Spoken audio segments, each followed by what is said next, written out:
What's up, foodies? Most cheesecakes try to be perfect. This one doesn't even bother, and that's exactly why it's so good. Today I'm going to show you how to make a rustic Greek yogurt cheesecake topped with a cherry sauce. It's kind of like how a Basque cheesecake bakes. It comes out golden, cracked on top, but the texture's lighter and the yogurt gives it a nice tang. No water baths, no cream cheese, and it's a whole lot easier than you think. So let's get into it.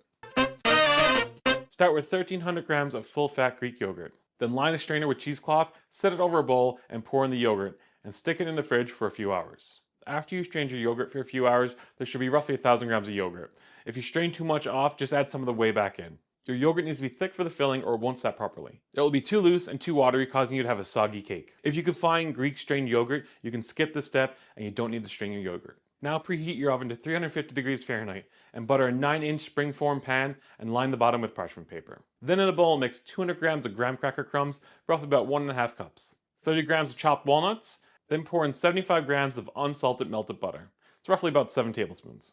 Then mix it until it holds together like wet sand. Then spread it out evenly on the bottom of the pan. Then pop it into the oven and bake it for 10 minutes till it firms up. Then take it out and turn your oven up to 440 degrees Fahrenheit or 225 degrees Celsius. While our oven's preheating, let's make our filling. I'm going to be using a stand mixer with a whisk attachment for this part.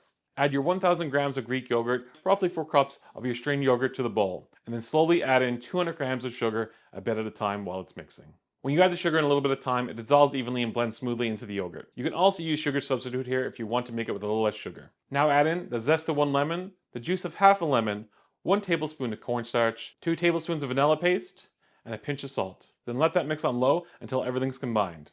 Then crack in 5 eggs, one at a time. After that, add in 2 egg yolks. While you're adding your eggs, make sure your mixer's on low. You just want it blended, not whipped full of air. Too much air is going to mess with your texture. Now pour the filling over your crust and tap the pan gently to get rid of any big bubbles. Now bake it at 440 degrees Fahrenheit for 10 minutes. Now the high temp right at the start is going to give it a dark top. Yogurt's got natural sugars, lots of protein, so it reacts fast. It browns and sometimes it's going to crack. So don't get upset if your cake browns or cracks. It's meant to with this cake. After 10 minutes, drop the heat to 200 degrees Fahrenheit or 100 degrees Celsius and let it go for an hour and a half. The edges will set and the middle should still have a little wobble. When it's done, take it out and let it cool. Also run the knife around the outside of the cake just to help it release from the pan. Then let it cool for 2 hours and then move it to the fridge and let it chill for at least 4 hours, but overnight is better. Doing this will get you cleaner slices and a better texture all the way through. Now while it's cooking, let's make our cherry sauce. In a small pan, combine 300 grams or 2 cups of cherries, frozen or fresh work here, 60 grams or a quarter cup of sugar, you can use sugar substitute here as well, 1 tablespoon of lemon juice, 1 tablespoon of vanilla paste, and a pinch of salt. Bring it all to a simmer over medium heat and let it cook for about 5 to 7 minutes, just until the cherries start to break down.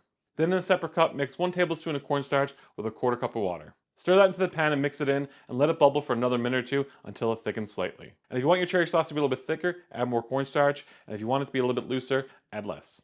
Take it off the heat and let it cool and place it into the fridge until you need it. Once your cheesecake is chilled and set, run a knife around the edge and pop off the springform ring. Then slice it with a clean sharp knife and plate it up and spoon on some of that delicious cherry topping.